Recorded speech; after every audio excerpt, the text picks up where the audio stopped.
Here are 5 financial lessons I'm glad I learned, but I'd wish that I'd learned sooner.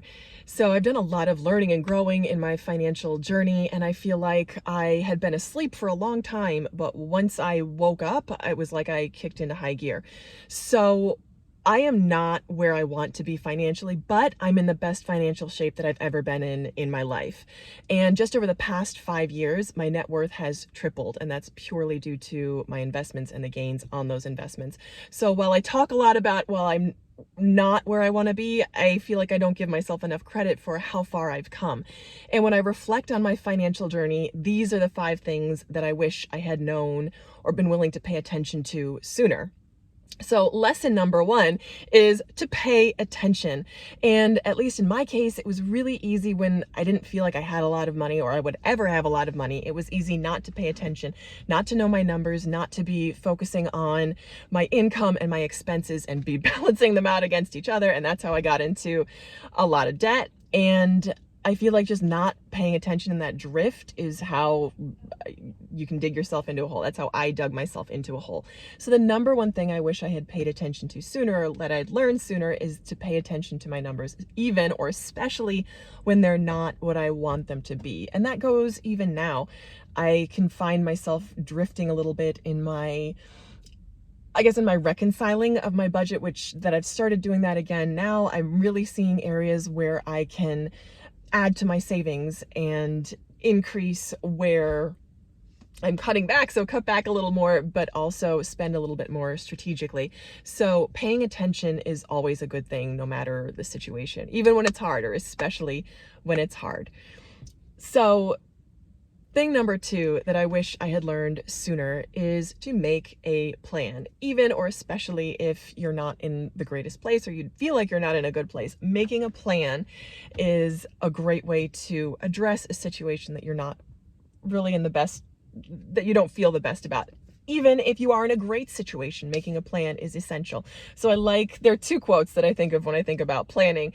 The first one is, "We plan, God laughs." Sure, but then I counter that with a Winston Churchill quote, and I'm going to be paraphrasing a little bit, but that quote is, "Plans are irrelevant, but the act of planning is indispensable." And I keep coming back to that because the act of planning teaches you so much, and you learn so much through the act of planning, which again, I come back to how I'm really taking an in-depth look at my budget. More recently, I've been kind of digging in a little bit deeper in the numbers. And then I think, okay, projecting out into the next 5-10 years, where do I want to be ideally? What would be the best possible outcome? And then how can I adjust my trajectory to be heading in that direction? So that's lesson number 2, is to make a plan. Lesson number 3 is a big one, and I am still learning here, but lesson number 3 is invest early and invest often. And this is something that I never understood the importance of, but I mentioned earlier, my net worth has tripled over the last 5 years, and that's purely due to my investment and the growth in those investments. And I am only invested in S&P index funds. Now, granted, that's over the 5 years and the COVID boom and what happened, but even after that boom kind of leveled out, because I feel like the index fund is, again, just a reflection of the stock market, my gains are still tremendous, and I'm still, again, 3 times better than I was 5 years ago. So investing is something that you can learn. There's no end to how much you can learn and where you can grow and develop. And that is something that I was not taught early on. And I am looking forward to teaching and developing a culture of appreciating investments in my own family. I never learned that money comes from investment. The best way to make money is from your own money, is through your own money. The best and the easiest way to make money is through your own money. So that's, again, something that I am always looking to learn more about, and I have a lot of room to learn more about. But as I am making a plan for my life going forward, I am aiming to direct more of my income toward investments, because that is the easiest, and I would say the most hassle-free way to earn money is when your money earns money. I mean, that's just purely passive income. I mean, truly passive income. So that would be lesson number 3, is to invest early and invest often. Lesson number 4 is a good one that I keep coming back to, and that is not to beat yourself up over mistakes you've made in the past.